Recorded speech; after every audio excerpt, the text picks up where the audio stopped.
Bon, on va commencer. Peut-être que des personnes arriveront encore pendant que je fais la petite présentation d'introduction. Donc, bienvenue chez Alliance Sud Infodoc. Je vois des visages connus, d'autres inconnus. Donc, je fais vite une petite présentation de qui nous sommes pour que vous sachiez où vous êtes, qui organise cette soirée. Donc, Alliance Sud, c'est la communauté de travail des organisations de développement suisses. Helvetas, Caritas, Pain pour le Prochain, Les Pères, Suicide. Ouais, et Action Carême. Action Carême, pardon. Donc, ils ont créé Alliance Sud pour avoir un bras politique, pour agir en Suisse en faveur des pays en voie de développement. Donc ça, c'est l'action politique d'Alliance Sud. Puis à côté, on a un volet documentaire. Donc ça, c'est nous, Infodoc à Lausanne et à Berne. Donc nous, notre mission, c'est d'informer et de sensibiliser le grand public sur toutes les questions nord-sud, les enjeux mondiaux, interdépendance mondiale. Et pour réaliser cette mission, on a 2 centres de documentation, donc, comme je dis, un à Berne et un ici. À Berne, c'est plus vraiment une bibliothèque. Ici, à Lausanne, on a un centre de documentation qui est composé de coupures de presse, essentiellement. Donc, on a une classification par thème et par pays. On a de la documentation sur tous les pays du Sud et de l'Est. Donc, en gros, tous les pays, sauf l'Europe et ceux de l'Amérique du Nord. On a 8 ans d'archives de presse, ça va des journaux quotidiens à des journaux plus académiques sur toutes ces questions-là et sur les pays. Donc c'est un centre de documentation qui est ouvert au public. On peut venir toute la journée, lire, se discuter avec nous sur nos thèmes. Et puis à côté de ce travail-là, on organise aussi un cycle annuel d'animation. Donc chaque année, on choisit un nouveau thème. Cette année, on travaille donc sur les peuples autochtones. On a 3 conférences, une exposition et des projections de films plutôt à midi. Donc vous avez des flyers que vous pouvez prendre à l'entrée. Quoi d'autre Oui, on aura aussi une conférence hors programme le 27 mars à midi d'une personne qui vient de République démocratique du Congo. Et je la cite parce qu'il y a un lien avec aujourd'hui, parce qu'elle parlera de l'extraction minière au Congo et des impacts sur les populations aussi. Voilà, qu'est-ce que je veux dire ? Oui, encore une chose, on a aussi un site internet avec beaucoup de ressources en ligne, donc c'est pas que de la documentation, enfin qu'un site qui explique ce qu'on fait. Il y a énormément de documents en ligne qu'on peut chercher par mots-clés, par pays, etc. Et puis ce soir, on a le plaisir d'accueillir Anaï Cajardo, qui va nous parler, donc le titre de sa conférence c'est Peuple autochtone, État et multinational, conflit autour de l'extraction minière. Et Anaï est chercheure associée à l'Université de Neuchâtel et chargée de cours à l'Université de Fribourg. Elle mène des recherches au croisement de l'anthropologie politique, des études autochtones et des sciences de l'éducation. Ses travaux actuels portent sur les enjeux politiques, environnementaux et sociaux des processus de construction de l'ethnicité dans des contextes marqués par des conflits entre les compagnies minières et les peuples autochtones. Elle est l'auteure de plusieurs publications scientifiques dans des revues spécialisées et a notamment co-dirigé 2 ouvrages collectifs sur les discours et les pratiques autour de la notion d'interculturalité. Parallèlement à ses activités de recherche, elle travaille à Terre des Hommes Suisses au sein du programme international et du secteur éducation à la solidarité. Merci Anaï d'être là. Merci à vous de m'avoir invitée.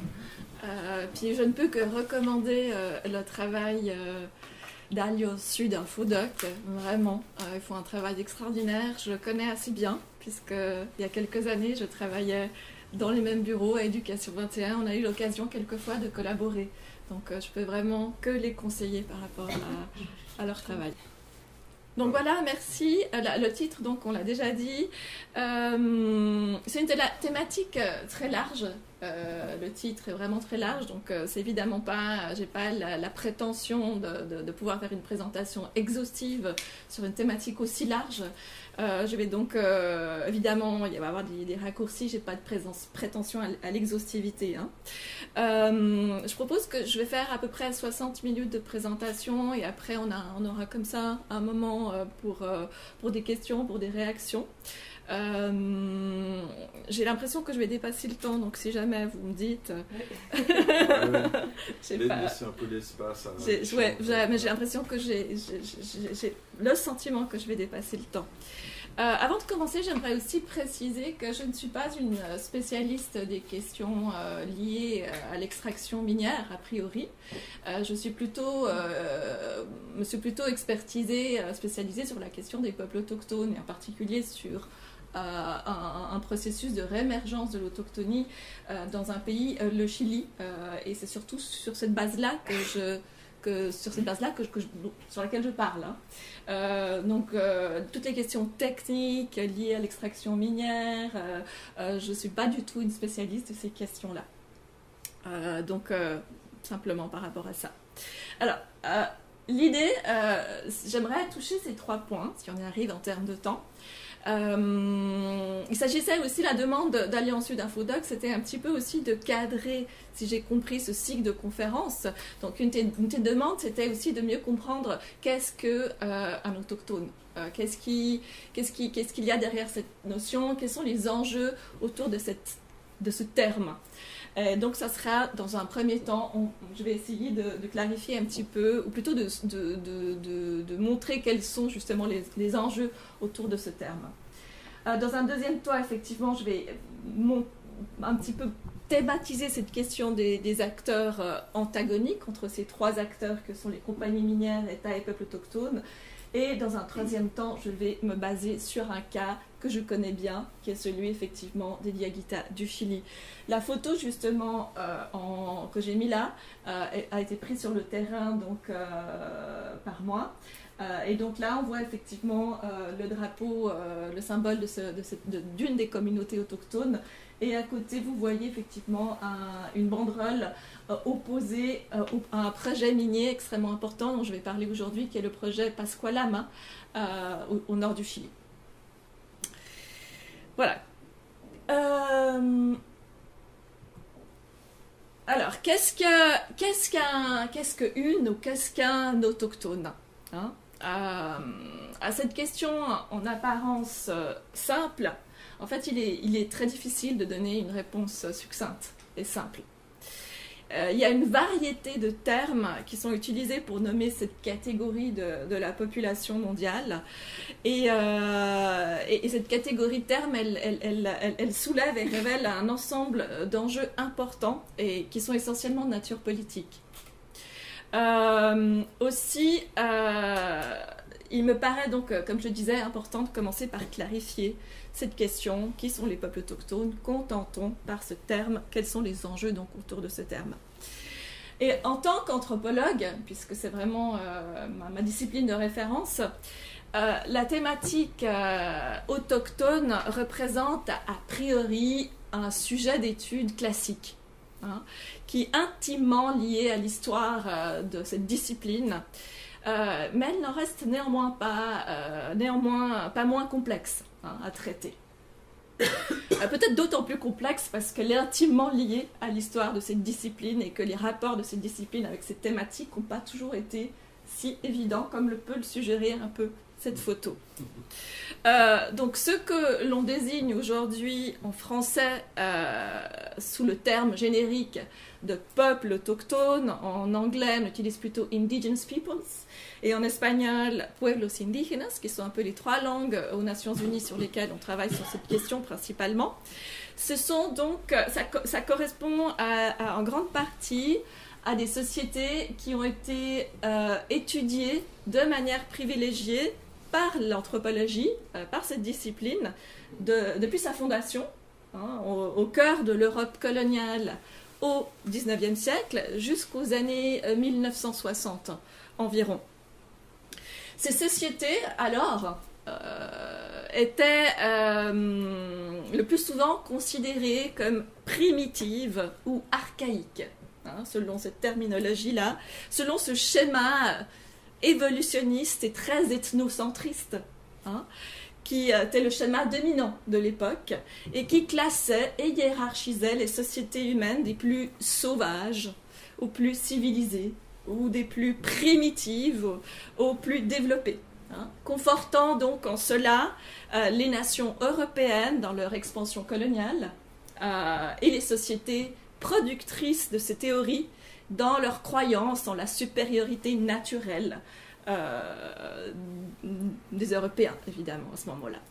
Donc c'est pour ça que j'ai mis cette photo-là, qui peut être un peu choquante quand on parle de questions autochtones dans une certaine mesure, parce qu'effectivement c'est une photo qui représente bien ce rapport qu'à la fois notre discipline, mais aussi les pays colonisateurs, les pays, les États-nations qui ont englobé ces peuples ont eu avec ces sociétés.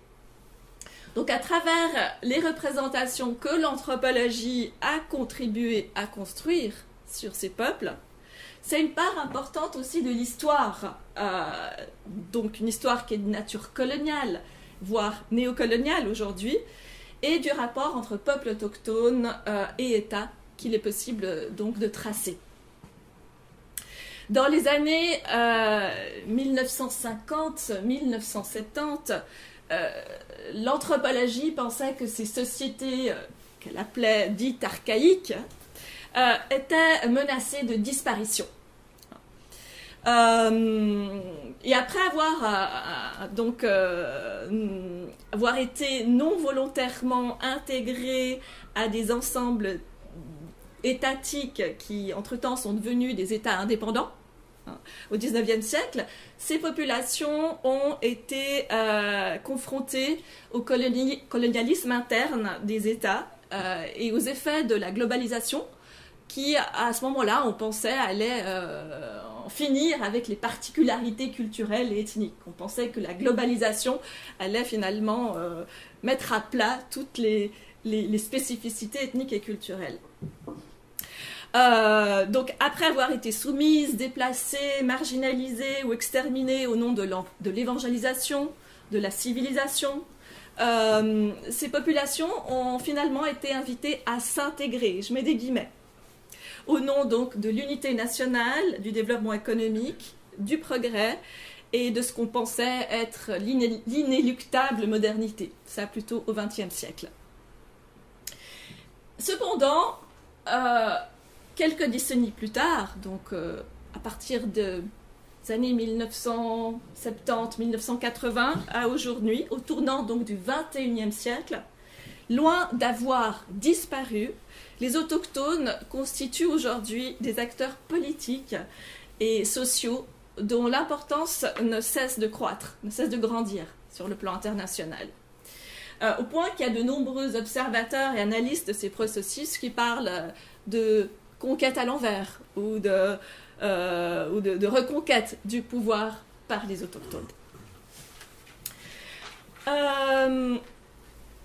Donc, sur fond de crise environnementale au niveau mondial, cette conquête à l'envers des peuples autochtones, elle se perçoit sur plusieurs niveaux, mais là je vais m'en contenter d'en citer un, d'en nommer un, c'est l'avancée du droit international. Donc le 13 septembre 2007, après plus de 20 ans de difficiles négociations, l'Assemblée générale des Nations unies a adopté la déclaration sur les droits des peuples autochtones.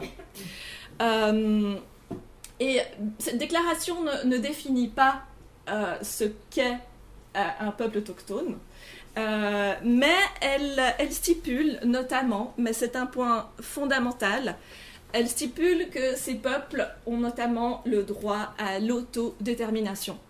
Et c'est véritablement un pas extrêmement historique et inédit dans l'histoire des États-nations et des peuples autochtones. Il faut spécifier que donc c'est une déclaration que plusieurs États, aujourd'hui presque la plupart des États ont signée, mais elle est non contraignante pour les États signataires. Mais en attendant, elle marque quand même un tournant politique majeur qui reflète une nouvelle forme d'expression de l'autochtonie donc au XXIe siècle. Donc l'usage du terme autochtone dans le droit international, il est donc relativement récent. Il remonte aux années 1980, au début de ce qu'on appelait alors le groupe international de travail sur les peuples autochtones qui se réunissait à Genève aux Nations Unies. Et c'est donc dans ce contexte-là qu'il y a eu une définition de travail qui a été réalisé par un rapporteur spécial sur les questions autochtones qui s'appelle Martínez Cobo. Donc c'est cette définition de travail que je vais clarifier un petit peu aussi avec vous. C'est parce que cette définition date seulement des années 80, cette tentative de définition des années 80, qu'on parle parfois de cette catégorie peuple autochtone comme une invention moderne, hein, puisqu'effectivement, il n'existait pas en tant que catégorie juridique et politique avant leur intégration au niveau du droit international. Alors, que dit cette définition onusienne? Est-ce que j'ai fait un slide par rapport à ça? Je ne me souviens plus. Non, je n'ai pas fait, pardon. Je ne me souviens plus trop. Donc, les points que met en évidence cette définition, je vais en relever 5. Hein. Selon les textes que vous avez lire, ils sont résumés parfois en 1 point, en 2 points, en 3 points, en 6 points. Moi, je les ai synthétisés en 5 points. Le premier point, qui est en lien avec l'origine sémantique du mot autochtone, qui vient du grec, qui vient de la terre, autochtone. Il souligne donc l'antériorité de l'occupation territoriale de ces sociétés par rapport à d'autres populations originaires d'autres contrées qui se sont implantées plus tardivement sur les mêmes terres. C'est pour ça qu'il y a parfois on parle des peuples premiers aussi, dans une certaine mesure. Donc ça souligne le fait que ce sont des peuples qui ont une continuité historique avec les sociétés antérieures à l'invasion coloniale et avec les sociétés précoloniales qui se sont développées sur leur territoire. Le deuxième point que met en évidence cette définition onusienne, c'est le fait que les peuples autochtones revendiquent un lien particulier, spirituel et matériel, holistique aussi, par rapport à leur terre, hein, qui dépasse donc la terre comme moyen de production, qui va bien au-delà. Le troisième point est celui qui dit que les autochtones donc vivent dans un état de relation coloniale avec les États qui les insèrent. Ce point est aujourd'hui vraiment crucial. Hein, et il nous permet aujourd'hui, au niveau du droit international, de différencier clairement des revendications autochtones. Par exemple, il y a des mouvements autochtonistes d'extrême droite dans des pays comme la Suisse ou de France qui font l'analogie avec des peuples autochtones des Amériques ou autres en disant on est comme des autochtones, nous sommes les autochtones. Or, ils ne sont pas dans un état de non-domination politique vis-à-vis des États. Donc, ils ne peuvent pas rentrer dans ce cadre-là. Donc, c'est extrêmement important ce point-là. Le quatrième point nous dit que les autochtones donc, se caractérisent par une détermination à conserver, développer et transmettre aux générations futures les territoires de leurs ancêtres, leur identité ethnique qui constitue donc la base de leur continuité et de leur existence plutôt en tant que peuple. Hein. Et finalement, le cinquième point qui est extrêmement important aussi, c'est le critère de l'auto-identification et la reconnaissance par le groupe. C'est-à-dire, un autochtone, une autochtone est une personne qui s'identifie elle-même comme appartenant à un groupe autochtone, à condition aussi qu'un groupe la reconnaisse comme membre. On ne peut pas être tout seul et dire hey, « je suis autochtone ». Il y a évidemment un groupe auquel on appartient. Voilà, donc par rapport à cette définition onusienne qui est un cadre de travail, c'est une définition de travail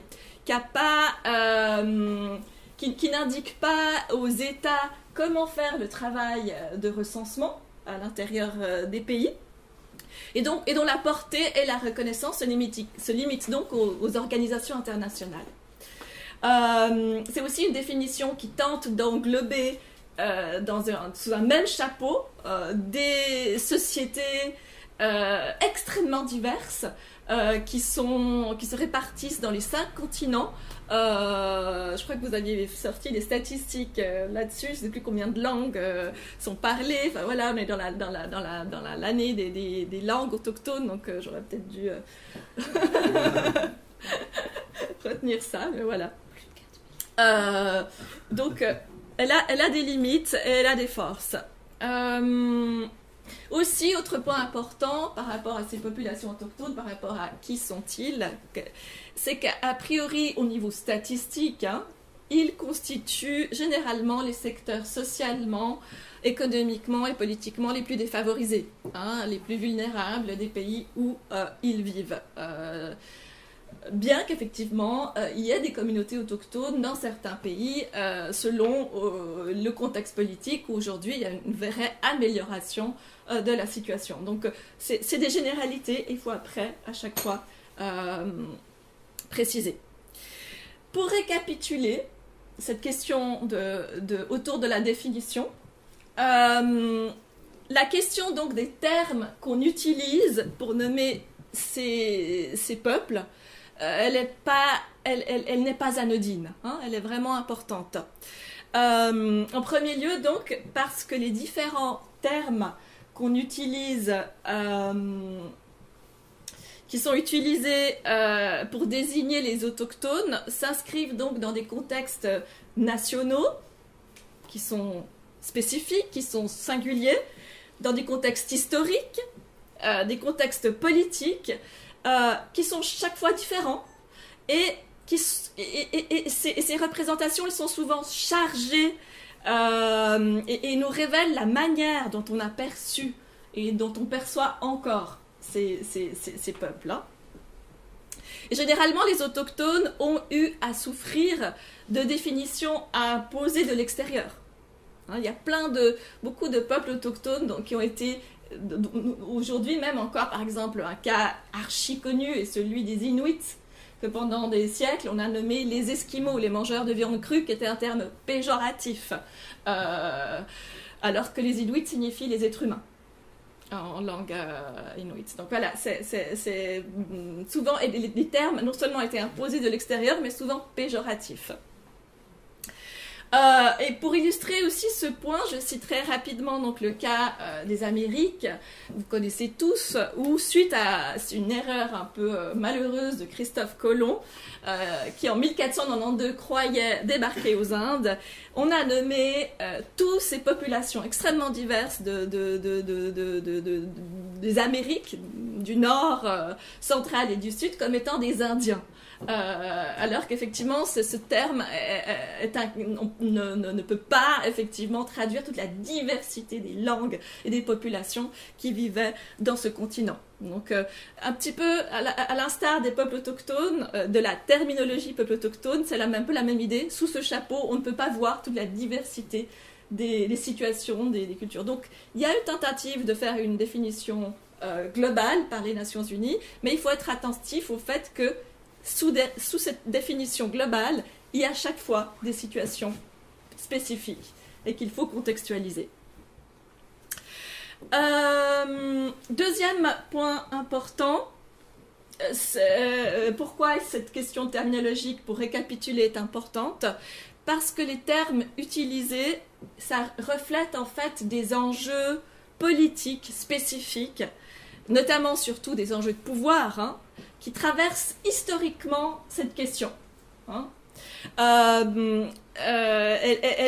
Cette question de terminologie, en fait, elle est essentielle par rapport aux droits que l'on reconnaît ou pas au peuple autochtone.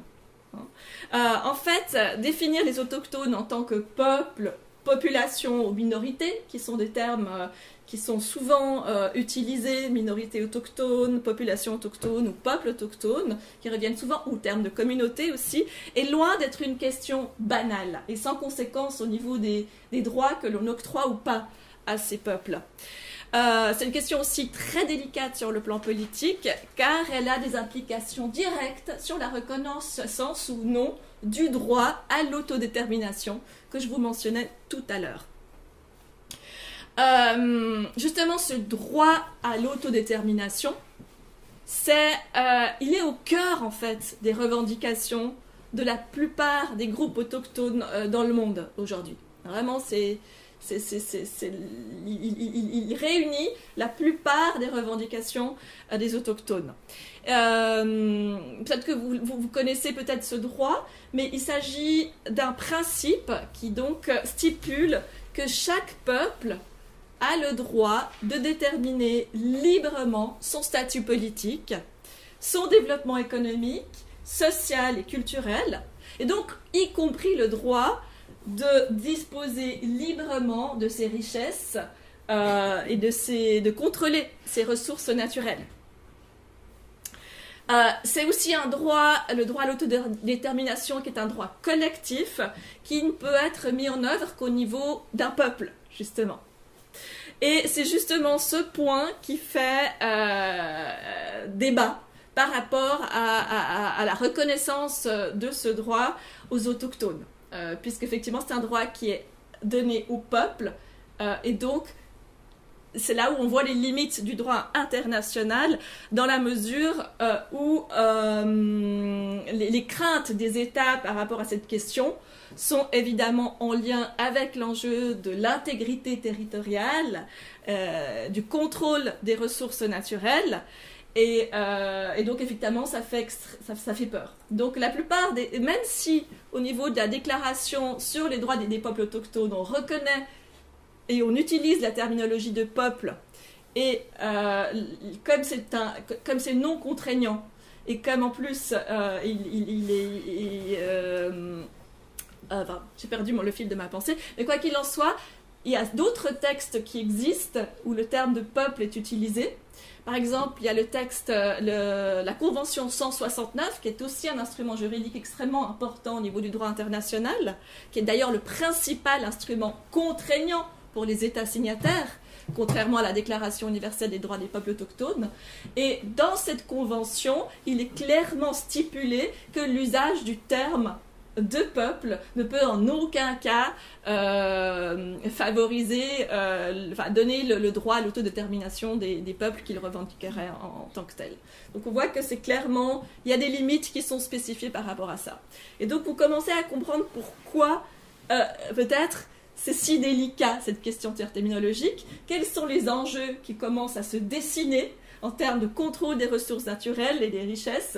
On commence peut-être à comprendre par rapport pourquoi il est important de se questionner sur cette question de terminologie et tous les enjeux que ça soulève par rapport à cette question. J'ai fait un espèce de petit tableau pour aussi récapituler cette question. Par rapport, pour essayer de comprendre bien cette question des enjeux autour d'une définition. J'ai mis certains des acteurs principaux qui ont un pouvoir de contribuer à la définition. Il y a les critères des États qui sont chaque fois effectivement spécifiques, et qu'il faut contextualiser, chacun avec leur histoire. Il y a les critères des organisations internationales, et on a vu tout à l'heure la définition onusienne. Il y a les critères des organisations et des communautés autochtones elles-mêmes, qui ont leurs propres critères de définition de ce qu'elles sont et de ce qu'elles veulent et de comment elles se positionnent vis-à-vis qui fait partie du groupe et qui ne fait pas partie du groupe.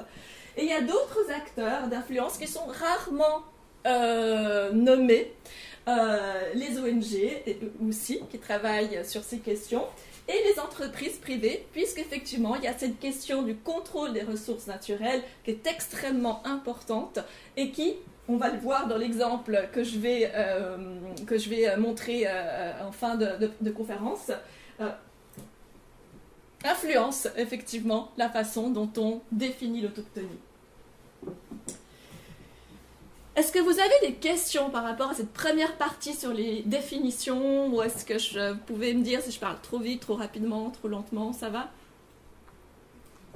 Ouais. Moi j'ai une question. Oui. Si au point de vue anthropologique, vous avez ces différences dans les termes pour définir l'autochtone, vous avez donné un exemple des autochtones qui se disent suisses, mais qui en fait ne peuvent pas revendiquer ce droit-là. pourquoi après la colonialisation, on a changé les termes? Pourquoi est-ce qu'on a laissé, et quand je dis pourquoi et le on, je reviens à tout ce qui est organisation internationale, dont onusienne, a laissé les pays traiter les autochtones pire que ce que les colons avaient fait? Alors, effectivement, c'est une question fondamentale et hyper importante. Et le cas du Chili, sur lequel je travaille, est exemplaire, est très emblématique. Je pense que c'est pas le seul. Mais effectivement, je ne vais pas pouvoir développer maintenant dans cette question, mais je vais juste me baser sur ce que je connais. Mais le cas du Chili, c'est-à-dire... Le Chili, par exemple, parmi les peuples autochtones les plus importants, d'ailleurs, les drapeaux que vous voyez ici représentent la nation Mapuche, le peuple Mapuche du sud du Chili. C'est un ami Mapuche ici de Lausanne qui m'a demandé s'il pouvait mettre les drapeaux. Il va peut-être nous commenter en fin de conférence un peu contextualiser ce drapeau, je pense que ça serait bien. Mais donc au Chili, avant la colonisation espagnole, il y avait plusieurs peuples qui vivaient sur ces territoires qui ne s'appelaient pas le Chili, évidemment. Hein. Il y avait notamment les Mapuche, pour faire simple, hein, je ne vais pas rentrer dans les détails, qui se battaient contre les Espagnols. Ils ont réussi à faire un traité. C'est le seul peuple quasiment en Amérique latine qui a réussi à faire un traité de souveraineté territoriale. Donc c'est pour ça qu'on parle de nation Mapuche aussi. Or, à un moment, quand au XIXe siècle, le Chili est devenu une nation indépendante, qui s'est donc indépendisée de la couronne espagnole, le Chili est devenu, alors que les Espagnols avaient réussi à faire des traités, le Chili n'a reconnu aucun de ces traités et a continué une colonisation bien plus pernicieuse que, dans une certaine mesure, avait pu, ou en tout cas équivalente, avec ce qu'avaient fait les Espagnols. Il s'agissait effectivement dans l'idéal de l'État-nation tel qu'on se l'est représenté pendant des siècles. On pensait qu'un État-nation devait être une nation, un peuple. Et donc tout ce qui pouvait effectivement représenter un danger pour cette idée de soi-disant homogénéité culturelle et linguistique, il y avait des programmes d'assimilation forcée pour effectivement éradiquer la diversité intrinsèque de ces territoires. Ça, c'est le cas du Chili. Voilà, donc c'était l'enjeu de la construction de l'État-nation a poussé effectivement à une entreprise ethnocidaire et assimilationniste bien plus pernicieuse que lors de la colonisation, où il y avait des traités qui avaient pu être établis. On reviendra si jamais après. Je ne sais pas si j'ai un peu... Non, vous avez tout à fait répondu à la volonté politique de rien faire. On laisse faire et on observe. Tout à fait, j'ai bien compris. Merci. Ok. Alors, donc, voilà les différents acteurs. Effectivement, donc, pour revenir peut-être juste une petite parenthèse sur l'approche anthropologique que j'ai. Dans une approche anthropologique contemporaine de l'autochtonie, cette catégorie, elle n'est pas un attribut fixe et immuable. C'est vraiment une catégorie contextuelle, une catégorie politique qui évolue dans le temps et en fonction des contextes. Hein. Donc, c'est vraiment pour faire simple. C'est vraiment un point assez important pour moi. Alors, je passe à la deuxième partie. Je vais juste, je sais plus combien de temps j'ai mis là pour ce... Une demi-heure. C'est le temps. Bon, je vais essayer de me débrouiller. Donc, je passe à cette deuxième partie après avoir essayé de clarifier cette question des enjeux terminologiques pour parler effectivement de ces trois protagonistes qui sont les compagnies minières, États et peuples autochtones. Est-ce que c'est des acteurs antagoniques ?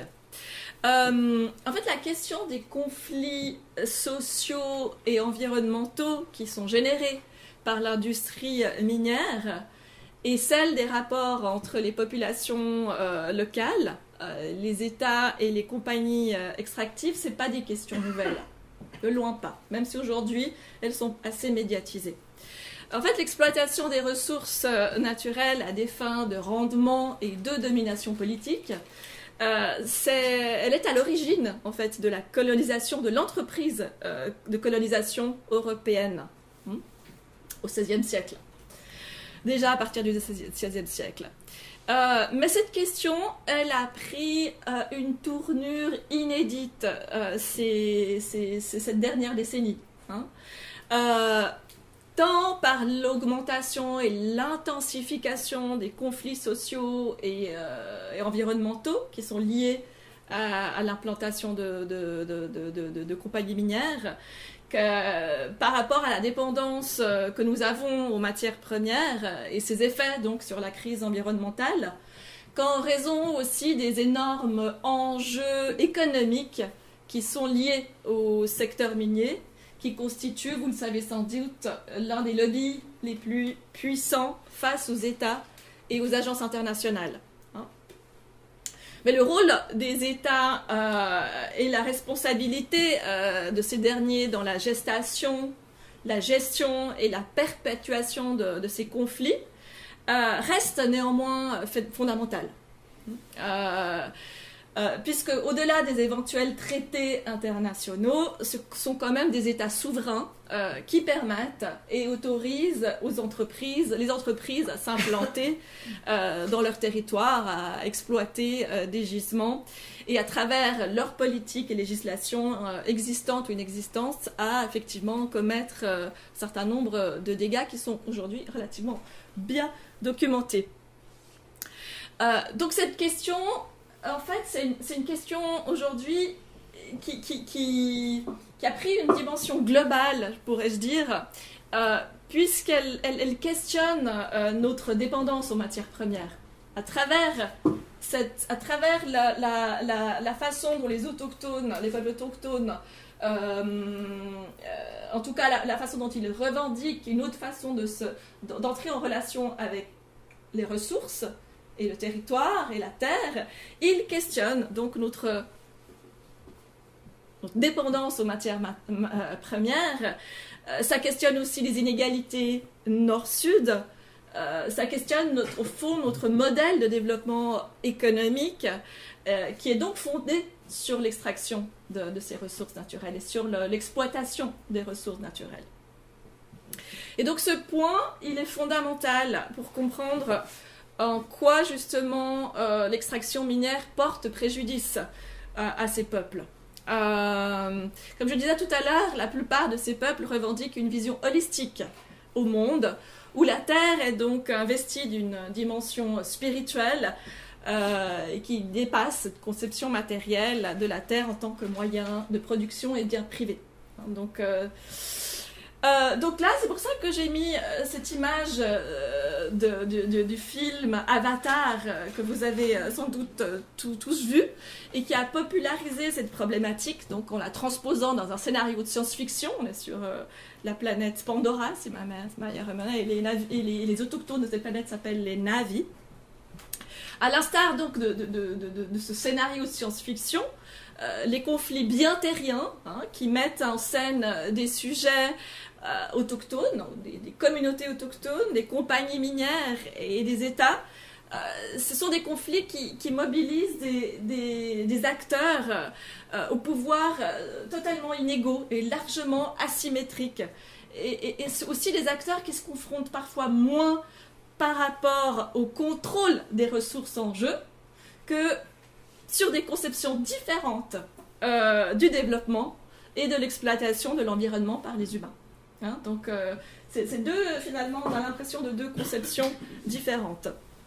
Et du coup, dans l'imaginaire collectif, c'est un petit peu aussi ce qui a nourri ce film, mais aussi dans la plupart des discours académiques, souvent les discours académiques, les récits militants, mais aussi les textes internationaux, On n'est pas... Les peuples autochtones, les compagnies minières et les États, ils sont souvent représentés justement comme des acteurs totalement antagoniques, je dirais ontologiquement opposés, comme des ennemis naturels. Et selon qu'on soit favorable à l'un ou à l'autre de ces acteurs, les autochtones vont être considérés soit comme les porteurs d'un modèle de relation au monde holistique qui ne va pas nuire à l'avenir de la planète et de l'environnement, ou à l'inverse, comme incarnant des luttes archaïques freinant le développement et le progrès, en fonction de ça. Cela dit, lorsqu'on va sur le terrain, lorsqu'on se confronte à la réalité des communautés et des luttes autochtones par rapport à l'extraction minière, on voit vite que les choses ne sont pas aussi binaires et aussi simples. Il y a des autochtones plus ou moins favorables au développement extractif ou qui adhèrent aux politiques de l'État, qui favorisent l'implantation et le développement de projets miniers. Et on va aussi, dans le cadre de cette conférence, se pencher aussi sur ce phénomène-là, dans la troisième partie. Et comment ça se fait? Donc, sur cette question des impacts de l'extraction minière à grande échelle sur les populations locales, il y a beaucoup de choses qui aujourd'hui, c'est un thème qui est beaucoup documenté. On sait que les territoires des peuples autochtones coïncident souvent avec les gisements qui sont convoités par les compagnies. Et la plupart donc des rapports qui sont effectués par des ONG ou par des organismes internationaux s'accordent donc sur les importantes violations aux droits des peuples autochtones qui sont commises par des entreprises minières ou des États, souvent via des milices paramilitaires. En tout cas dans le cas du Congo particulièrement. Ouais. Donc sur cette dia, je vous ai mis les photos de deux militantes autochtones, Berta Cáceres du peuple Lenca au Honduras, qui a été assassinée en mars 2016. Justement, elle s'opposait pas à des compagnies minières, mais à un barrage hydraulique. Et Maxima Acuña, qui est une paysanne quechua-fun du nord du Pérou, qui est toujours en vie et qui a été harcelée, je dirais même, menacée par deux compagnies minières principalement. Newmont Mining Corporation et Buenaventura, je crois, spécialement. Par rapport justement à ça, je reviens sur l'Amérique latine, qui est un peu le continent que je connais un peu le mieux.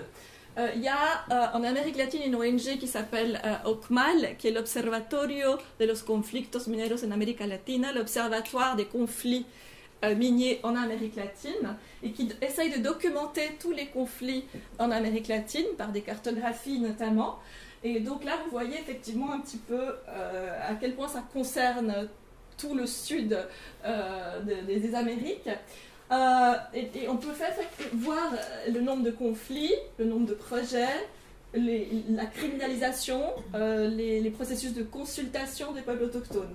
Et on voit là, par exemple, parce qu'on va s'intéresser au Chili dans la troisième partie de la conférence, que le Chili, effectivement, est un des pays, avec le Mexique et le Pérou, où il y a le plus de conflits liés à l'extraction minière en Amérique latine.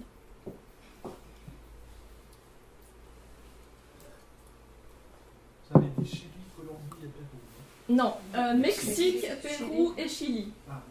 Et le Brésil aussi et l'Argentine sont pas mal aussi. Mexique, Chili, Pérou, Argentine, Brésil, pour les plus concernés par ces questions. En Amérique latine, hein, c'est pas au niveau mondial. Il y a une autre ONG qui fait un travail assez terrible, je trouve, mais extrêmement intéressant.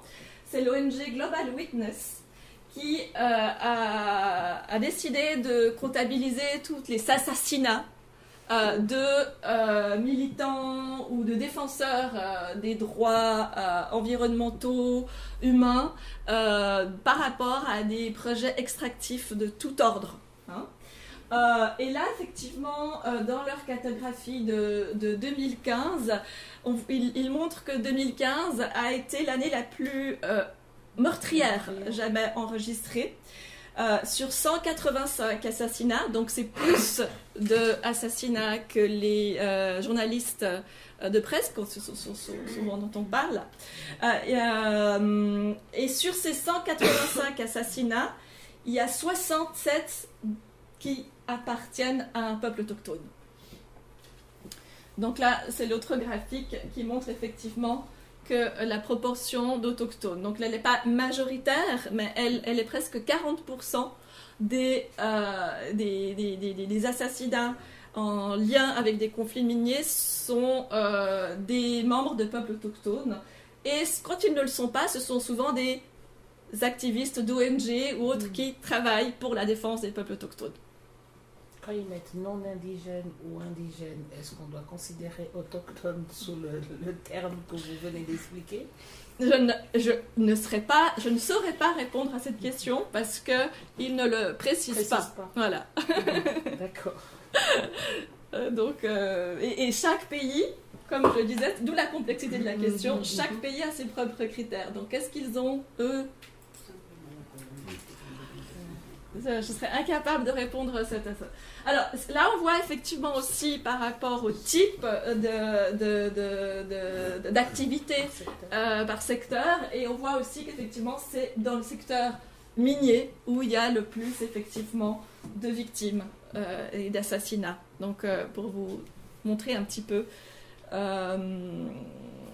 la dimension mondiale aussi de cette question et un aspect, évidemment, je disais tout à l'heure qu'il y a des autochtones, qu'il existe des autochtones qui sont favorables au développement extractif, effectivement, mais il ne faut pas oublier que c'est effectivement, il y a cette réalité-là qui est beaucoup plus prégnante, disons. Alors, je passe à la troisième partie. Je vais aller un peu plus vite parce que j'aimerais pas que cette partie qui est basée sur mes propres sur des recherches plus que j'ai menées sur le terrain passe à la trappe. Alors, je vais mettre le focus dans cette troisième partie sur un processus très spécifique, un processus contemporain de reconstruction de l'autochtonie, celui des Diaguitas du Chili. Un processus de reconstruction de l'autochtonie qui s'est déroulé depuis le début entre les années 2000 et 2018 et qui continue toujours, dans un contexte de conflit contre plusieurs projets miniers. Mais en particulier, je vais me centrer sur une compagnie et un projet minier, le projet Pascualama de l'entreprise canadienne Barrick Gold Corporation. Dans le cadre donc de cette soirée, mon objectif, ça va être d'interroger le rôle de ce conflit minier dans le processus de réémergence autochtone et celui de l'autochtonie en tant qu'identité collective et en tant qu'enjeu politique dans le conflit qui oppose les Diaguitas à la compagnie minière. Je vais notamment essayer de mettre en évidence le rôle ambigu que joue cette entreprise minière, qui se conjugue à celui de l'État, dans la dynamique de reconstruction de l'autochtonie de ce peuple, qui sont à la fois les principaux opposants à la compagnie et à ce projet minier, et parmi les cibles privilégiées des actions de responsabilité sociale de cette entreprise. Donc, vous commencez peut-être un petit peu à comprendre pourquoi c'est assez complexe et assez intéressant. Donc, les Diaguitas du Chili, peut-être pour commencer. Les Diaguitas du Chili sont très peu connus. Contrairement justement aux Mapuches du Chili, qui sont majoritaires dans ce pays du sud de l'Amérique du Sud, les Diaguitas du Chili sont très peu connus. Et Pourtant, c'est un cas emblématique de réémergence autochtone et de lutte contre plusieurs compagnies minières. Le territoire des Diaguita est véritablement encerclé par plus d'une vingtaine de projets miniers. Ils sont peu connus parce que c'est un peuple qui était considéré comme complètement disparu peu après la colonisation espagnole au XVIe siècle. Ils étaient considérés comme disparus. Lincoln, les livres d'histoire du Chili disaient que les Diaguitas n'existaient plus. Voilà. Donc je parle à Lincoln qui est mapuche, mais qui a vécu au Chili et qui donc connaît bien ces questions-là aussi. Et ils ont été reconnus légalement comme une ethnie autochtone en 2006, suite à un processus aux dimensions plurielles qu'il n'est pas facile de résumer dans le peu de temps dont j'ai à disposition. Mais ce qu'il faut peut-être, pour essayer de résumer, ce processus, il s'inscrit à la fois dans le contexte d'un pays en pleine transition démocratique, le Chili, qui avant était une dictature sous Pinochet, et dans celui plus large d'internationalisation des droits des peuples autochtones. Vous avez vu en 2007 la déclaration des Nations Unies, de globalisation économique et de montée en puissance des multinationales. Donc ça, c'est un petit peu le contexte dans lequel se déroule ce processus. Et alors qu'il n'existait pas sur le plan juridique, mais sur le plan social aussi, il n'y avait pas grand monde qui s'auto-identifiait comme Diaguita il y a encore 20 ans. Ce peuple est aujourd'hui, selon le dernier recensement de 2012, le 3e groupe autochtone quantitativement le plus important du Chili, après les Mapuches et après les Aymara, qui sont les deux plus importants sur le plan. Je précise qu'aujourd'hui au Chili, les autochtones sont estimés à environ 9% de la population et qu'ils aussi, comme dans la plupart des pays du monde, ils figurent parmi les couches les plus défavorisées, que ce soit un contexte rural ou urbain où la majorité des autochtones vivent aujourd'hui. Le contexte d'émergence des Diaguitas et le processus qui a mené à la reconnaissance des Diaguitas comme un peuple autochtone, c'est un processus qui est véritablement complexe. C'est un processus qui met en jeu plusieurs acteurs aux intérêts à la fois divergents et convergents. Il y a des, et c'est un processus qui surtout souligne la nécessité de penser l'autochtonie de manière contextuelle et systémique, en articulant les enjeux politiques, légaux, territoriaux, socio-environnementaux et économiques, pour faire simple. Dans le cadre de cette présentation, vous l'avez compris, je vais mettre l'accent sur le contexte de lutte contre le projet minier Pascua-Lama. Pourquoi ?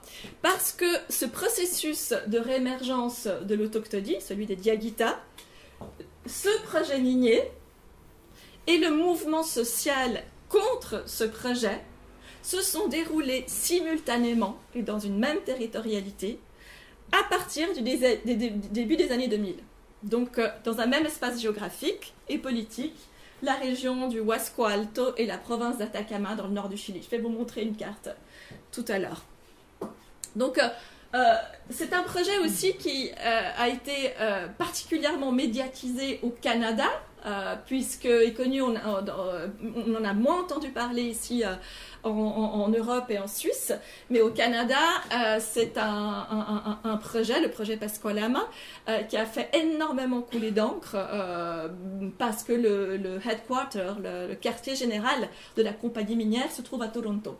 Donc le mouvement d'opposition à ce projet s'est internationalisé aussi.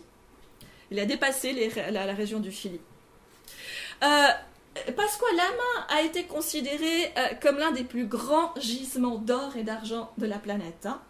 Et la compagnie Barrick figure parmi les multinationales d'exploitation d'or, parmi les plus puissantes au monde. Je ne vais pas me développer trop là-dessus pour laisser le temps plutôt à l'analyse de ce que je veux, de là où je veux en venir. Juste pour que vous situiez un petit peu, donc le Chili, long pays bordé par l'océan Pacifique, l'Argentine, la Bolivie et le Pérou. Et la province d'Atacama se trouve donc au nord du pays. Moi j'ai mené mes recherches dans le sud de cette province d'Atacama, dans la municipalité d'Alto del Carmen, autrement appelée Huascoalto. Okay. Et donc le projet minier Pascualama se trouve à peu près par ici, dans cette région, donc à la frontière avec l'Argentine. Le premier d'ailleurs, ça a été le premier binational au monde qui a impliqué un traité entre ces deux pays. C'est un projet qui aujourd'hui a été suspendu en novembre 2018. La Cour suprême du Chili a décidé qu'en raison des dégâts environnementaux, il avait annulé l'autorisation d'exploitation de ce projet. Il faut prendre cette information avec des pincettes. D'après mes informations de terrain, il y a Shandong, qui est une compagnie chinoise, qui va probablement poursuivre ce projet sous un autre nom et une autre configuration.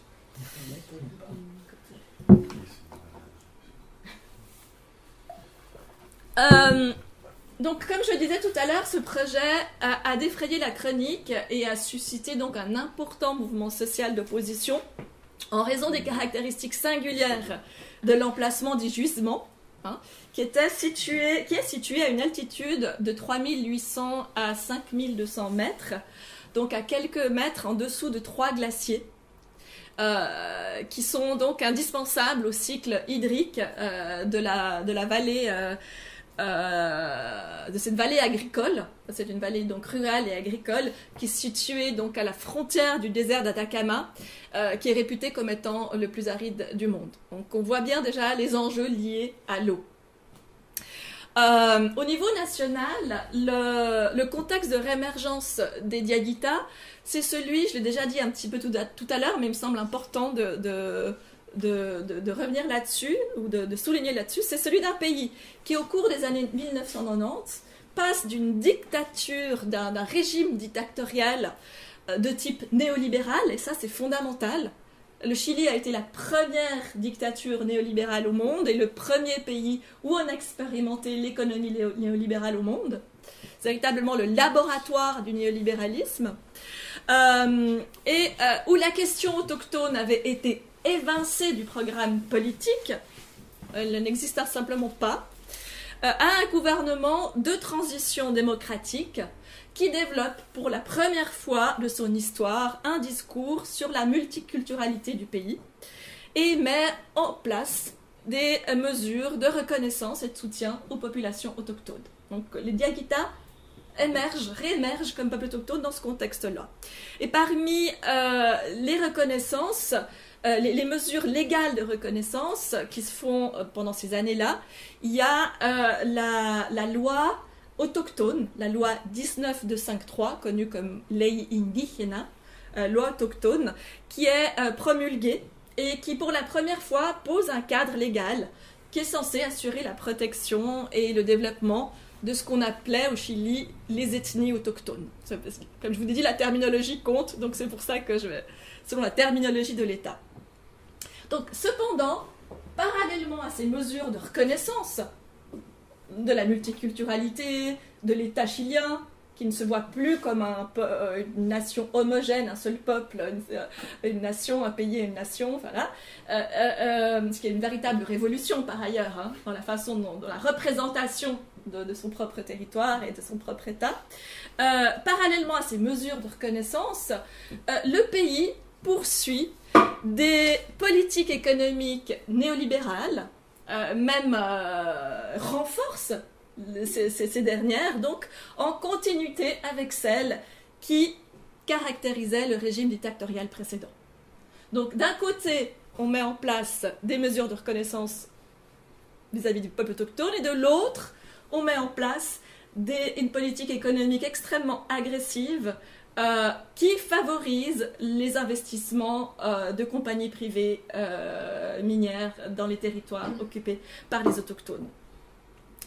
Ce qui entraîne une augmentation des conflits socio-environnementaux et la criminalisation des organisations qui s'opposent aux projets extractifs. Donc ça explique un petit peu pourquoi, alors que le Chili est un pays en transition démocratique, qui est plutôt considéré comme un pays, un miracle économique plutôt stable, politique, par rapport à cette question des autochtones, il y a plutôt une stagnation, voire une aggravation de leur situation, et pourquoi il y a autant, c'est un des pays où il y a le plus de conflits socio-environnementaux. Ça permet un petit peu d'expliquer. Alors, dans cette région du Huasco Alto, que je vous ai montré, il y a plusieurs organisations autochtones. Quand on parle des autochtones, on commet souvent l'erreur de parler d'un peuple comme si ce peuple était totalement uni et qu'il n'avait qu'un. Comme dans toute population, il y a des organisations et qui parfois n'ont pas les mêmes points de vue sur un sujet. Et moi, je me suis particulièrement intéressée à la communauté agricole Diaguita Lo Huascualtino, qui est la principale et première organisation qui s'est opposée à ce projet minier, le Pascualama, au nom de son ascendance autochtone, au nom de son autochtonie, et sur la base donc de revendications territoriales. Le projet Pascualama, justement, en effet, se déploie en fait sur une portion du territoire ancestral qui est revendiqué par cette communauté, qui est titulaire en fait d'un titre de propriété privée. Et ça, c'est aussi important, c'est assez rare, d'environ 380 000 hectares. Donc c'est quand même un territoire conséquent dans les montagnes, à la frontière de l'Argentine, au nord du Chili, un des territoires avec des gisements extrêmement importants. Cette communauté, qui est une communauté donc agricole, rurale, regroupe 260 familles, ce qui fait à peu près 1500 individus, qui vivent dans un milieu rural, montagneux, qui se transmettent donc des droits territoriaux collectifs de génération en génération. Et cette organisation s'auto-identifie formellement comme autochtone depuis 2006 seulement. Date à laquelle elle a ajouté l'ethnonyme, donc le nom de ce peuple, Diaguita, dans son appellation. Avant, c'était Communauté agricole Huascualtinos. À partir de 2006, c'est Communauté Diaguita Huascualtinos. Et 2006, pourquoi? Parce que c'est la date à laquelle l'État chilien a reconnu légalement les Diaguitas aussi, et les a inscrits dans la législation 19253. Cependant, bien que le territoire de la communauté, de cette communauté soit habité par des familles majoritairement d'ascendance autochtone et qui sont reconnues en tant que telles par la législation chilienne, qui a des critères sur lesquels je ne vais pas revenir maintenant, le statut de communauté autochtone au sens de la loi de l'État, naissance de la loi 1953 que je mentionnais tout à l'heure, lui a été refusé en raison de son statut de communauté agricole, qui est un statut juridique spécifique au Chili, qui avait été acquis avant la reconnaissance de l'ethnie Diaguita en 2006. Donc, c'est assez... À partir de ce moment, effectivement, le refus de la reconnaissance du statut de communauté autochtone, alors que c'est une des principales organisations à s'opposer au projet minier, fait qu'ils avaient moins d'instruments légaux pour pouvoir s'opposer à ce projet. Une des caractéristiques principales de cette organisation, c'est d'avoir donc adopté très tôt dans l'historique du conflit contre la compagnie Barrick, une stratégie d'opposition au projet basée sur la mise en avant de l'autochtonie, de son autochtonie. À ce titre, donc, pour ce groupe, l'autochtonie est non seulement comme un élément qui renforce la cohésion sociale du groupe et qui s'inscrit dans son histoire, mais elle représente surtout la possibilité de mobiliser des instruments légaux reconnus sur le plan international et affirmer son droit à l'autodétermination au-delà de la reconnaissance de l'État, justement. Donc sur cette photo, vous voyez le dirigeant, le président de la communauté Diaguita Huascualtinos, qui est venu à Genève pour la première fois en 2017, en novembre 2017. Il s'appelle Sergio Campuzano. Donc je l'ai accompagné, il a été invité par le Forum Nations Unies Droits de l'Homme, le Forum des Nations Unies sur les entreprises et les droits humains, et qui donnait une place à des témoins des communautés locales affectées par les exactions des compagnies minières. Et donc Sergio Campuzano était un des principaux invités en 2017 lors de cette session de ce forum. Et donc c'était très émouvant en fait de l'accompagner pendant plus d'une semaine dans le cadre de ces réunions. Et voilà, pour voir. Et ça l'a, quand j'ai rencontré pour la première fois Sergio Campuzano, c'était en 2006. Il était très peu sorti du territoire chilien. Et la lutte contre les compagnies minières l'a amené beaucoup au Canada et les Verdeniers jusqu'à Genève. Donc, et en passant par ce forum des Nations Unies, est-ce que ça fait le lien par rapport à la décision sur le droit à être reconnu comme autochtone par leur État? Alors, pour l'instant, ça n'a rien changé. Pour l'instant, ça n'a strictement rien changé. Mais ce qui est intéressant par rapport à cette communauté, c'est que, et on va venir tout à l'heure, il y a d'autres communautés qui ont été créées depuis la reconnaissance légale des Diaguita. Ce qui est intéressant vis-à-vis, c'est que sa stratégie d'aller vers l'international a fait que c'est la principale communauté reconnue comme autochtone par les ONG et les organisations internationales, alors que les communautés qui se battent au niveau national, elles sont reconnues légalement, mais voilà, ça n'a pas vraiment la même portée, disons.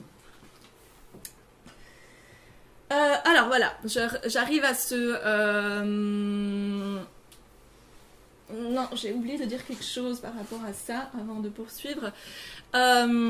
Par rapport à la stratégie justement de lutte à l'international de cette communauté a déposé en 2007 une plainte à la Commission interaméricaine des droits de l'homme, des droits humains, la CIDH connue, contre l'État chilien pour avoir accepté le projet Pascualama sur son territoire ancestral sans son consentement préalable éclairé et informé. Qui est aussi un droit extrêmement important dans le cadre des négociations. Et vous voyez que là, le rôle de l'État est fondamental, c'est-à-dire que ces acteurs se retrouvent. La communauté n'a pas pu s'en prendre à la compagnie minière, mais elle s'en prend à l'État parce qu'il n'a pas mis en œuvre ce qu'il fallait pour que la communauté soit consultée. C'est une affaire qui est toujours en cours depuis 2017. Elle n'a toujours pas été tranchée. Mais effectivement, le processus de judiciarisation et d'internationalisation de la lutte autochtone, ça, comme vous le suggériez, madame, a contribué donc au renforcement et la légitimité de l'autochtonie de cette communauté, mais pas forcément au niveau national. Ouais.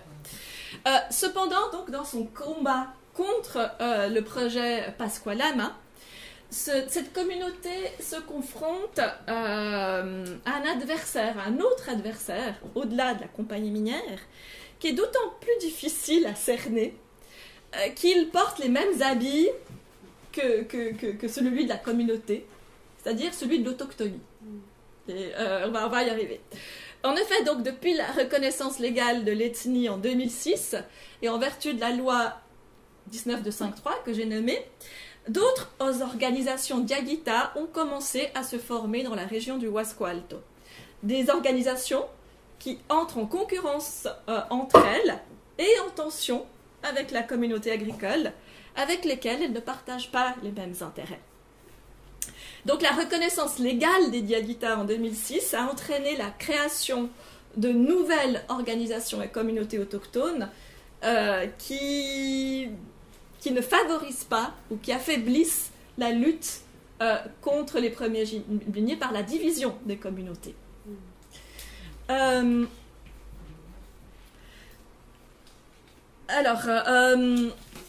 Ce chapitre-là va faire le lien un petit peu entre tout ça, j'espère. Chapitre sur le rôle ambigu de cette compagnie et de Barrick Gold. Donc aujourd'hui, les compagnies minières sont de plus en plus critiquées pour des prédations à l'environnement, violations aux droits de l'homme et aux droits relatifs aux peuples autochtones. Et face à ces critiques de plus en plus entendues et en tout cas médiatisées, de nombreuses compagnies minières développent aujourd'hui des programmes de développement durable, soi-disant, et social en faveur des communautés qui sont affectées par leurs projets, en appui ou en remplacement des structures existantes ou inexistantes de l'État. Donc il y a cet enjeu de la responsabilité sociale d'entreprise qui devient extrêmement important. Et effectivement, depuis la reconnaissance légale de l'ethnie Diaguita, donc en 2006, la compagnie Barrick s'est activement engagée dans le Wasco Alto dans des programmes de soutien à la revitalisation culturelle des Diaguita, qui sont devenus peu à peu, certaines communautés ou certains acteurs autochtones, de véritables emblèmes de la politique de responsabilité sociale de cette entreprise. Et on voit donc sur cette photo le site internet, une partie du site internet de la compagnie Barrick, qui mettait en avant tout le travail qu'il faisait avec les communautés autochtones. Et toutes ces femmes que vous voyez là, je les connais, elles viennent de villages, elles sont vraiment, enfin, je vois tout à fait qui elles sont. Et donc, je dirais que dans une première phase,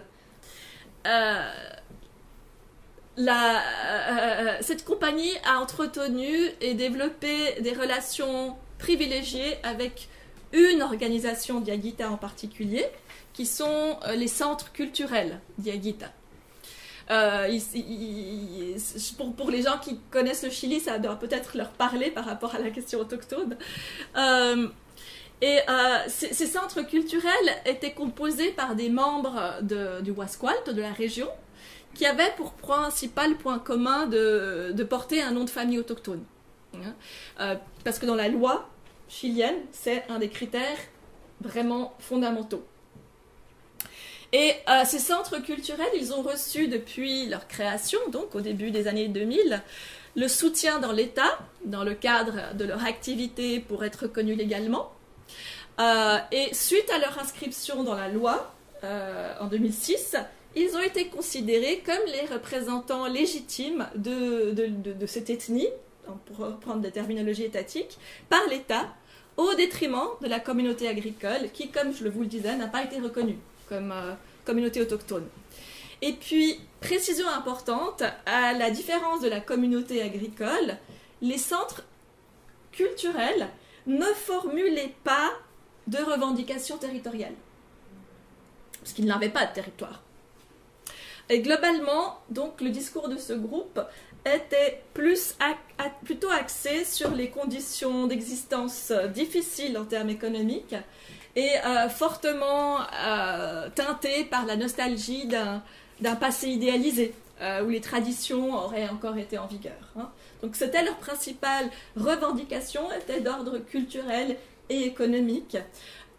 Ils ont été fortement soutenus par l'État et par la compagnie minière. Donc Barrick a soutenu ces groupes culturels, notamment en finançant des ateliers de tissage, de céramique, de plantes médicinales et de cuisine autochtone, ainsi que plusieurs projets d'éducation dans certaines écoles de la vallée. cette compagnie minière a même édité un ouvrage sur le groupe, qui a été d'ailleurs rédigé par un anthropologue employé par la compagnie minière, qui présente les principales caractéristiques historiques et culturelles des Diaguitas. Et ce livre a été distribué gratuitement aux écoles et aux bibliothèques de la région d'Atacama, suite à un accord avec le ministère de l'Éducation de la région.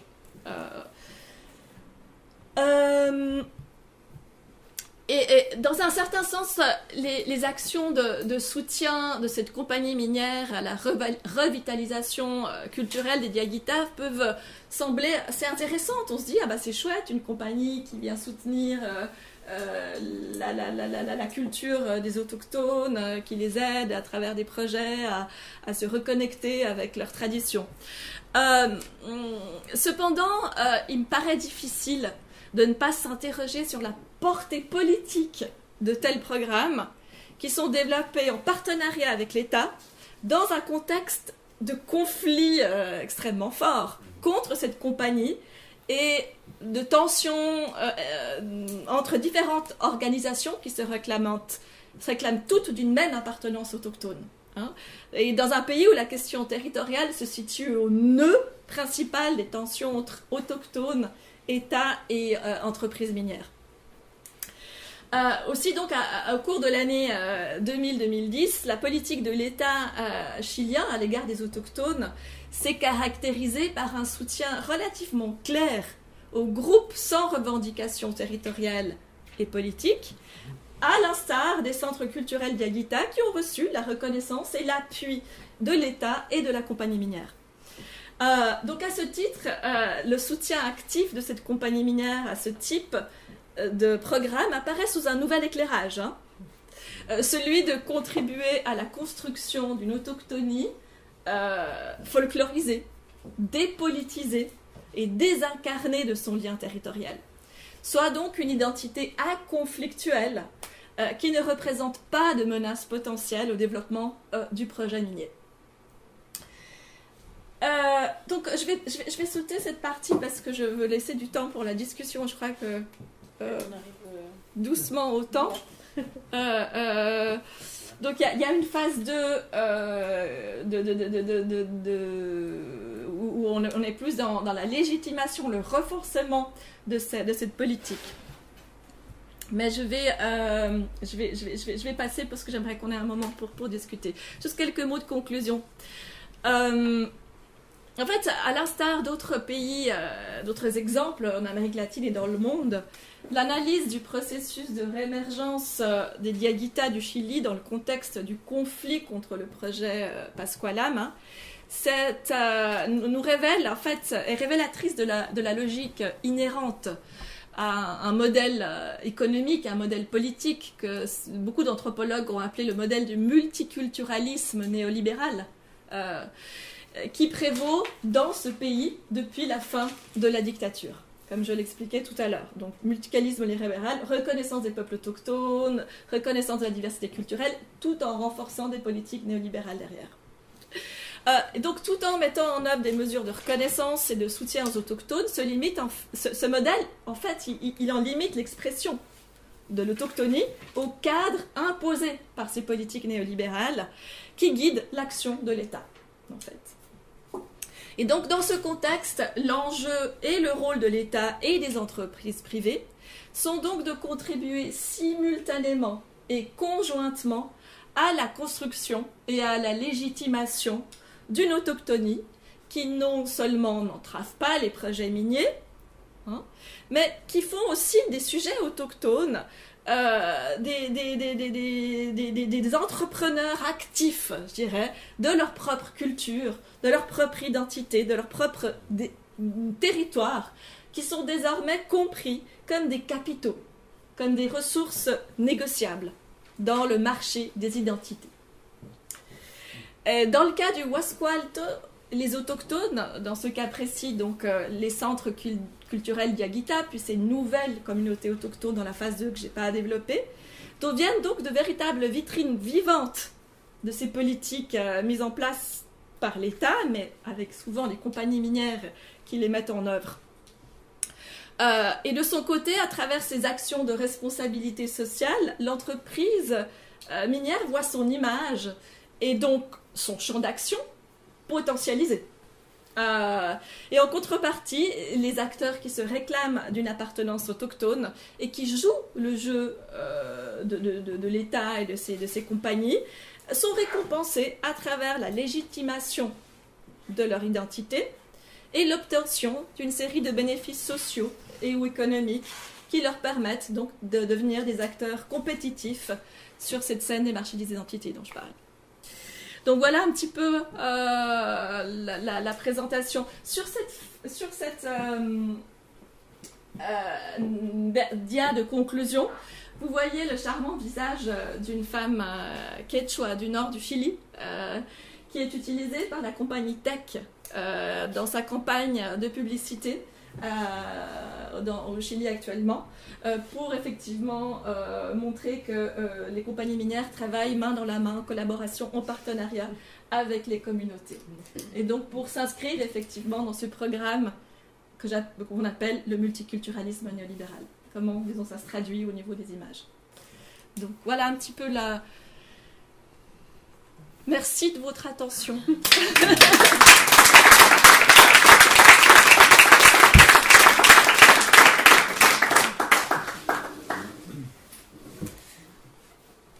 Je ne sais pas si vous avez des questions, si vous êtes épuisé par mon flot incessant de paroles et ou perdu, oui.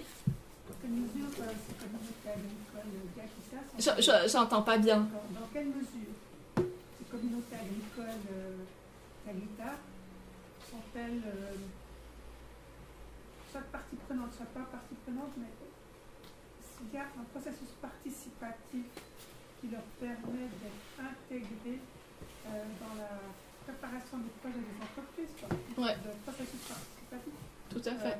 Parce que là, moi, je réfléchis à haute voix, mais si c'est des minorités et que si elles n'ont pas de projet en tant que tel, territorial ou autre, quelles sont leurs véritables revendications? Et puis dans quel... Vous voyez ce que je veux dire? Il y a des antagonismes qui... Je peux aller beaucoup plus loin que ça, mais je vais m'arrêter là.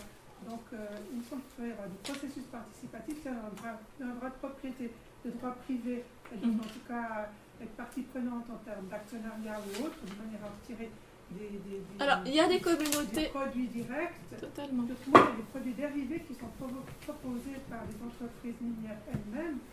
Et cette attitude-là, elle correspond totalement au processus de globalisation et même... Moi, je trouve que cette évolution est tout à fait... elle doit être prise en considération comme étant très positive. Quelles sont leurs véritables revendications? S'ils obtiennent des subventions en matière d'artisanat, culturel, etc., par l'entreprise, avec des investissements dans l'éducation, qu'est-ce qu'elles veulent de plus? En sachant que j'ai mes propres travaux et que je suis totalement... Je suis en avance là-dessus, on aura peut-être l'occasion d'en discuter. Je ne veux pas en parler là parce que je suis pionnière. Alors. Mais ce que vous m'avez dit est très, très intéressant. Peut-être des nouvelles... Alors effectivement, il y a des communautés autochtones qui adhèrent à ce type de projet. Comme je l'ai d'ailleurs essayé de le souligner, il y a des communautés autochtones qui adhèrent à ce type de projet. En tant qu'anthropologue, je me refuse de les juger ou de dire c'est bien ou c'est mal, c'est pas mon rôle. Je suis pas... Effectivement, beaucoup des acteurs autochtones qui adhèrent à ces projets sont des familles extrêmement précarisées sur le plan socio-économique. Les femmes que vous avez vues sur le site internet sont des familles très pauvres et qui, grâce au soutien de ces différents acteurs privés ou étatiques, ont amélioré, je dirais, leur pain quotidien, ont parfois pu envoyer leurs enfants à l'école, etc. Mais à quel prix? La question, c'est à quel prix? Et là, par exemple, la question du territoire, je ne l'ai peut-être pas suffisamment mentionné, est fondamentale pour cette communauté agricole. Cette communauté agricole est propriétaire d'un territoire qu'elle se transmet de génération en génération et dont elle s'est sentie pour vocation de le conserver sur le plan écologique. Cette communauté a décidé de faire de ce territoire la première réserve naturelle autochtone privée du Chili. Et donc, le projet des compagnies minières entre totalement en confrontation avec ce projet-là. Et donc, aujourd'hui, la principale revendication de cette communauté agricole, c'est à la fois d'avoir effectivement un processus de participation et de consultation préalable qui a été mis en œuvre, mais pas à la satisfaction des communautés. C'est-à-dire que ce processus de consultation des communautés autochtones, il est fait, il est orienté, il est dirigé par les compagnies minières et qui laisse peu de place finalement à une véritable consultation des communautés. Donc il y a eu une volonté de le faire et la communauté a essayé d'entrer, mais ils ont arrêté ce processus parce qu'ils avaient l'impression de ne pas être entendus. D'autres communautés, c'est pour ça que je parle, il y a plusieurs communautés, elles ont adhéré. Donc oui, il y a plusieurs cas de figure. Personnellement, je pense que voilà, je vais m'arrêter là parce que c'est un peu une situation complexe. Il y a encore autre chose que je rappelle. L'État canadien est vraiment très avancé dans la protection des États, enfin des peuples premiers, et ils répartissent même la production, etc. Ils sont très protectionnistes des peuples premiers. Alors c'est assez paradoxal de voir qu'une entreprise canadienne n'aurait pas continué à transmettre ce savoir-faire canadien. Alors, je ne suis pas vraiment d'accord avec vous, à vrai dire, sur sur le papier et par rapport à... Oui, depuis que Justin Trudeau est arrivé au pouvoir, il y a une représentativité au niveau du gouvernement canadien, d'Autochtones. Oui, effectivement, il y a... c'est un petit peu l'équivalent de cette image. D'ailleurs, la politique chilienne s'inspire beaucoup de la politique canadienne par rapport aux autochtones. C'est pas un hasard que ça se passe. Donc moi, je ne suis pas d'accord avec vous. Mon analyse de la politique, en tout cas, mon analyse de la politique canadienne est très critique vis-à-vis des... au Canada, aujourd'hui, les peuples autochtones sont toujours parmi les plus marginalisés socialement, économiquement. Alors oui, effectivement, il y a des festivals qui sont organisés. Oui, il y a ils sont mis en avant dans certaines occasions. Mais ils sont invisibles dans la plupart ils sont effectivement une jolie vitrine, un peu comme dans le cas du Chili. Donc je n'adhère pas du tout à cette en tout cas, c'est pas mon opinion. Je ne sais pas si Irène, tu veux dire quelque chose là-dessus, parce que Irène connaît bien le Canada aussi.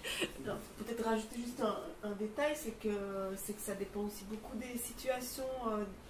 Le Canada, c'est tellement grand et chaque province a aussi des politiques propres envers les peuples autochtones de son territoire, et du coup il y a des peuples autochtones qui ont réussi à tirer la chose vers eux et avoir un véritable pouvoir, comme ils disent au Canada, de gouvernance par rapport aux ressources naturelles, comme les cris par exemple. Voilà, ouais. Mais encore, ça dépend quel cri, parce que les cris de l'Ontario, c'est pas les cris du Québec. Et ensuite, il y a d'autres peuples autochtones qui, ça fait juste des décennies, qu'ils n'arrivent pas à obtenir un vrai pouvoir dans ces questions-là de cogestion. Et donc, le Canada, c'est énorme. C'est énorme, ouais. Mais que... Et c'est une fédération aussi, ouais. Donc effectivement, un peu comme la Suisse, chaque... Ouais. D'autres, je vois que d'autres mains qui se lèvent, oui. En fait, je me disais, on profite tous des bienfaits MFF du néolibéralisme, quel qu'il soit. C'est un peu difficile d'avoir un regard certain, moi je trouve on a un regard ambigu sur les peuples autochtones. Du fait de profiter des bienfaits ou des méfaits. Tout à fait. Je ne sais pas si vous voulez encore... Non, justement. Donc ma question, moi j'ai aussi, je sors avec une amie qui est ribérine du nord de l'Amazonie. C'est intéressant de voir à quel point ces Indiens sont impliqués aussi dans les technologies, qu'ils ont un tas de trucs, quoi. C'est fou, même la TV, l'électricité, tout arrive chez eux, quoi.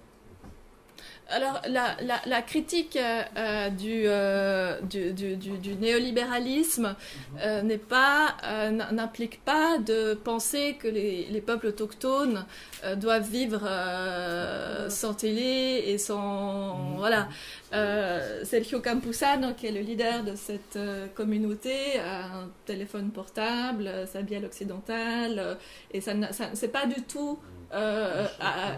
ça s'imbrique pas, c'est deux problématiques qui sont différentes. Mais effectivement, dans notre présentation, en tant qui projetons beaucoup sur les peuples autochtones dans cette vision justement de l'indigène écologique, on imagine l'autochtone effectivement dans cette vision un peu romantique qu'il ne doit pas avoir un pagne, des plumes et c'est tout quoi. Mais c'est une vision qui ne correspond pas à la réalité des peuples autochtones aujourd'hui et qui comporte aussi sa part de racisme dans la mesure où on ne permet pas à ces peuples aux représentants et aux membres de ces peuples aussi de s'identifier eux-mêmes et d'évoluer eux-mêmes en fonction de leur donc, voilà.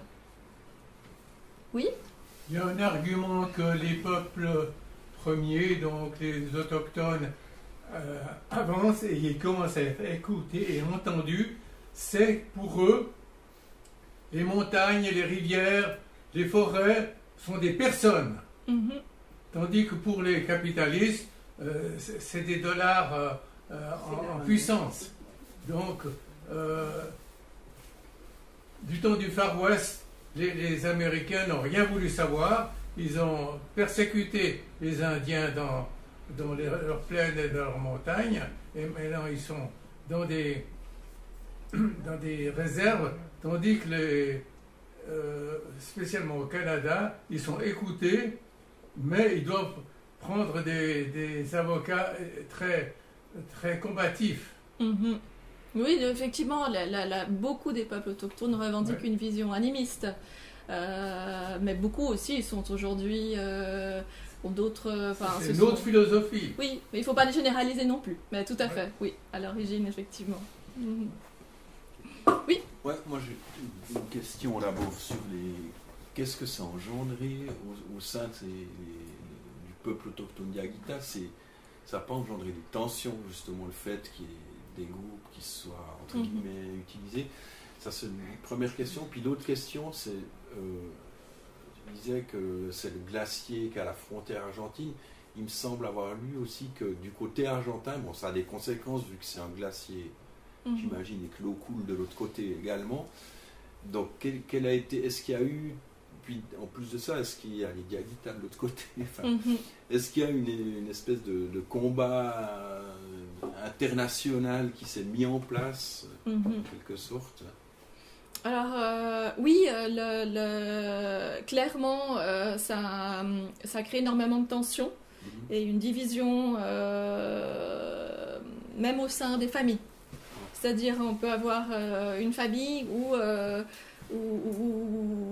la femme, l'épouse, a reçu un financement pour son atelier de tissage. Et de l'autre côté, le mari est membre de la communauté agricole et n'adhère pas. La femme va être poussée à vendre son droit territorial, par exemple, collectif, parce qu'on peut les vendre. Donc, ce genre de situation est vraiment, d'après mes observations, finalement, c'est ce qui est le plus dur. C'est de la division et les tensions que ça crée. Il y a une ambiance extrêmement délétère où la rumeur, où la peur de la trahison règne dans une petite vallée. C'est énorme à ce niveau-là. Par rapport à ton autre question, par rapport à ce glacier, à ce territoire binational, il n'y a pas de... Il y a des Diaguitas de l'autre côté de la frontière, mais pas immédiatement de ce côté, de ce pendant-là. C'est-à-dire que les Diaguitas argentins sont plus au nord et ouest, et plus au nord du pays, de l'Argentine. Et il y a effectivement, mais ils ont l'histoire des Diaguitas argentins, qui est aussi un peuple qui qui a été revitalisée, qui a réémergé, est différente. Elle s'inscrit beaucoup moins dans le contexte de conflit avec les compagnies minières. Par contre, il y a des communautés rurales. Donc là, je me suis centrée sur les communautés autochtones et les Diaguita, mais il y a plein d'autres communautés qui ne s'auto-identifient pas comme autochtones, qui sont des communautés rurales, les églises, la société civile, qui s'opposent au projet minier localement. Et par rapport à l'eau, oui, effectivement, ça concerne l'eau, n'a pas de frontières. Donc, effectivement, c'est la revendication, une des revendications principales et communes à tous ces acteurs-là. C'est la question de la préservation de l'eau, qui est commune. Oui? J'ai une question, parce que tout à l'heure, vous avez parlé.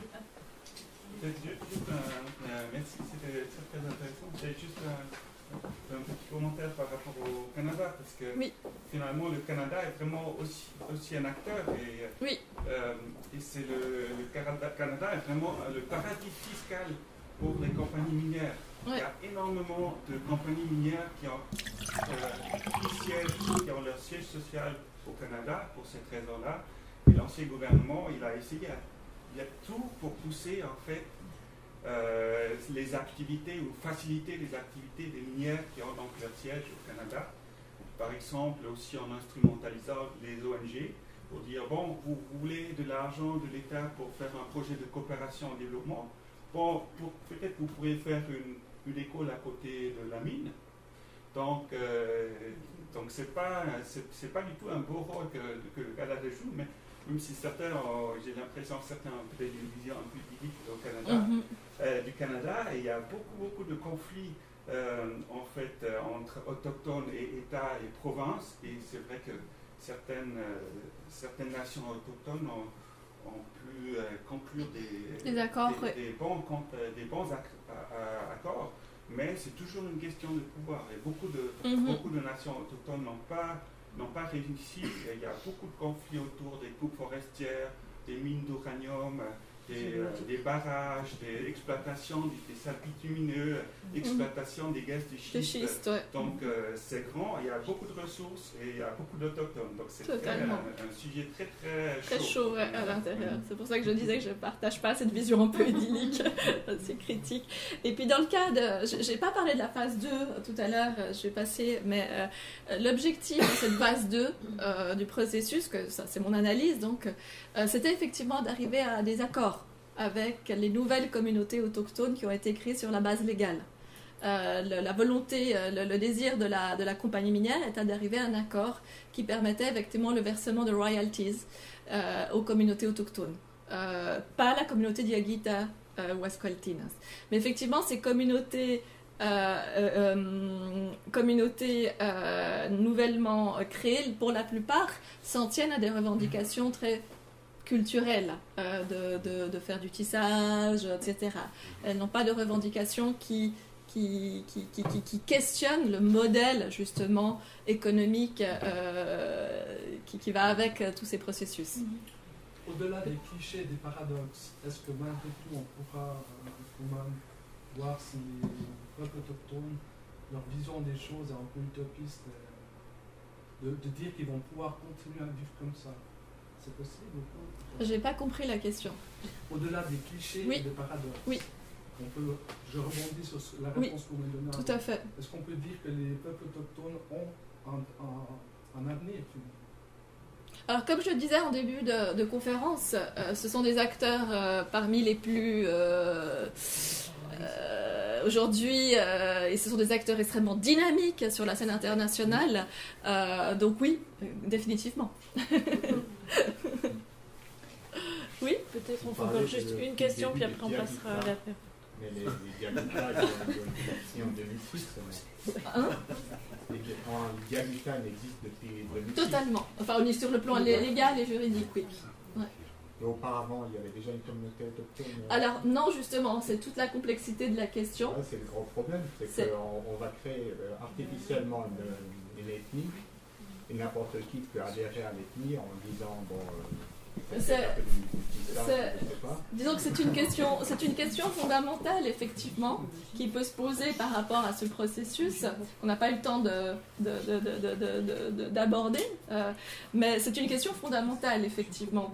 Est-ce que la reconnaissance légale d'une ethnie et son fait qu'elle ne s'exprimait pas socialement implique qu'elle n'existait pas, qu'elle n'était pas légitime? Ou est-ce que les différents processus de négation de l'autochtonie dans un pays comme le Chili a entraîné l'effacement et l'autocensure, je dirais, de ces expressions collectives de l'identité?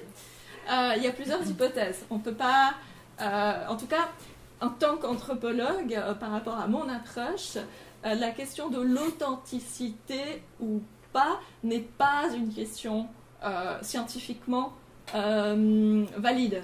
Ce qui nous intéresse ici, c'est de voir comment, parce qu'on parle du postulat que toutes les idées sont des constructions sociales et politiques, dynamiques. La tradition est invention, c'est quelque chose. Donc, il s'agit plutôt d'analyser ces processus en mouvement. Donc, comment ça se fait?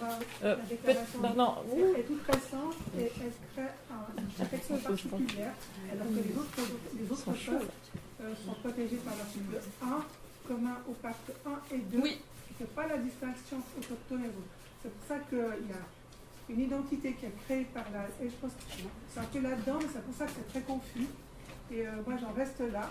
En sens que je pense que dans ce cas-là, c'est le droit des peuples à disposer d'eux-mêmes selon le pacte 1 et 2, le droit socio-économique et culturel qui ont été reconnus à cette communauté.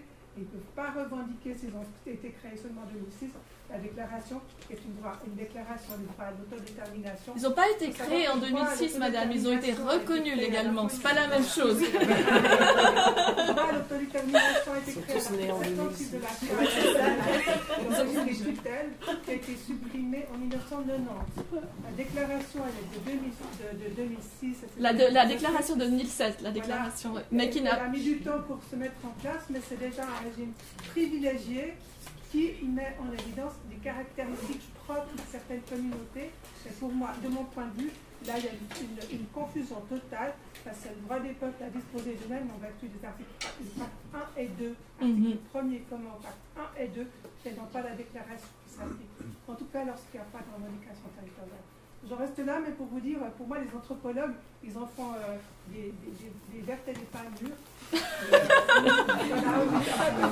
C'est l'anthropologie, quoi. On peut raconter n'importe quoi, mais il faut savoir aussi qu'il existe des nouveaux peuples qui ont été identifiés.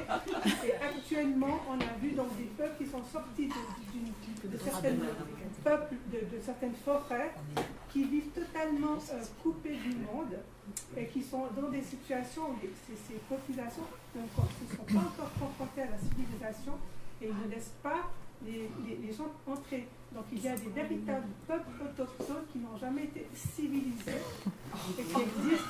Oui, il y a des photos. Je n'ai pas du tout envie de vous convaincre ou pas, mais c'est des populations qui existent et il y a des... À moins que ce soit des news, ça j'en sais rien. Mais en tout cas, c'est du trio qui ont... Merci beaucoup, madame. Je croyais que enfin, je vous remercie beaucoup parce que je trouve que c'est extrêmement intéressant et révélateur aussi.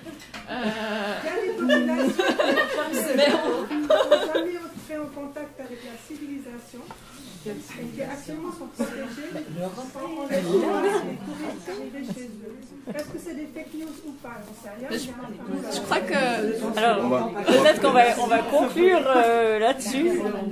Voilà, justement, on va pouvoir continuer la discussion pendant l'apéro, mais je me permets de faire un... Non, j'ai bien compris. Justement, mais alors je me permets de rajouter une dernière conclusion, pour ne pas finir peut-être là-dessus.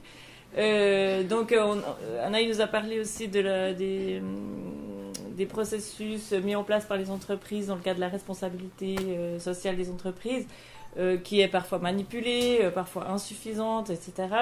Et nous, en tant que Suisses, on a des compagnies qui ont leur siège ici dans notre pays et on porte une certaine responsabilité par rapport aux actions de ces entreprises dans des pays tiers.